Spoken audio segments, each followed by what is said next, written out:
ওখানকার যে উপপ্রধান তার বাড়িটা পেরিয়ে এসেছি, তার ছেলে একজন সে বাইকে প্রথম বলে গেল যে তোমরা এসেছো, তোমাদের ব্যবস্থা করে দিচ্ছি।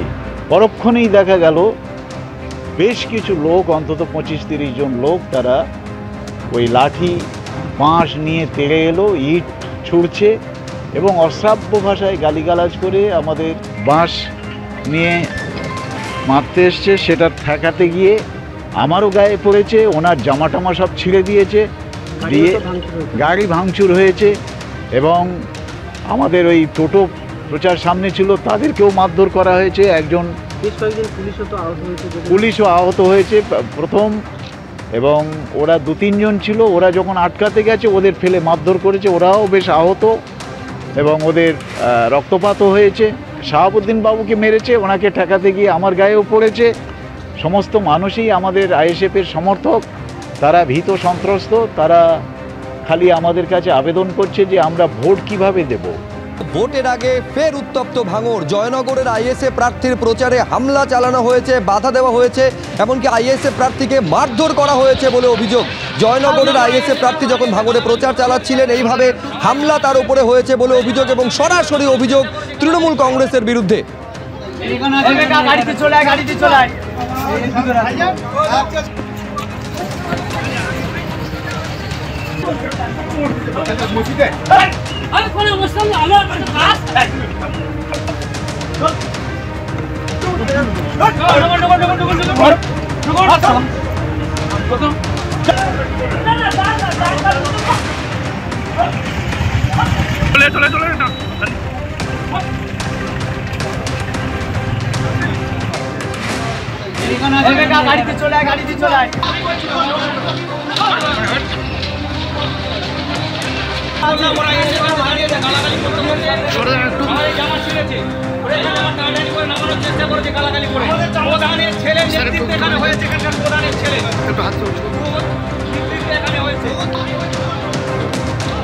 ফলে বুঝতে পারছে নতুন করে উত্তেজনা ছড়িয়েছে ভাঙড়ে। শেষ দফায় ভোট রয়েছে জয়নগর লোকসভা কেন্দ্রে, এবং সেই লোকসভা কেন্দ্রের আইএসএফ প্রার্থী যখন প্রচার করছিলেন তাকে মারধর করা হয়েছে বলে অভিযোগ উঠছে তৃণমূল কংগ্রেসের বিরুদ্ধে।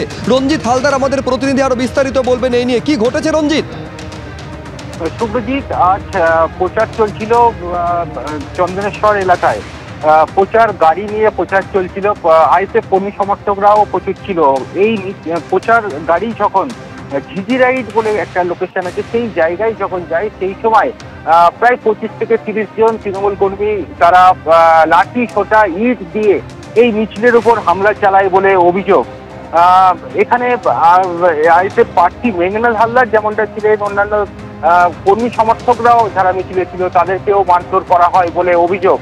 এমনকি এই মিছিল যখন চলে সেই সময় ঘটনাস্থলে উপস্থিত ছিল চন্দনেশ্বর থানার পুলিশ। তারা কোনো রকমে উদ্ধার করে প্রার্থীকে। যে গাড়িতে করে প্রচার চলছিল সেই গাড়িতেও ভাঙচুর চালানো হয় বলে অভিযোগ। ইতিমধ্যে চন্দনেশ্বর থানায় রয়েছেন প্রার্থী এবং যারা আক্রান্ত হয়েছে আইএসএফ কর্মী সমর্থকরা, তারা রয়েছেন এবং লিখিত অভিযোগ দায়ের করেছেন। অভিযোগ একেবারে সরাসরি তৃণমূলের থেকে অভিযোগ করা হচ্ছে। অন্যদিকে এই গোটা ঘটনার অভিযোগ কিন্তু অস্বীকার করা হয়েছে তৃণমূলের পক্ষ থেকে।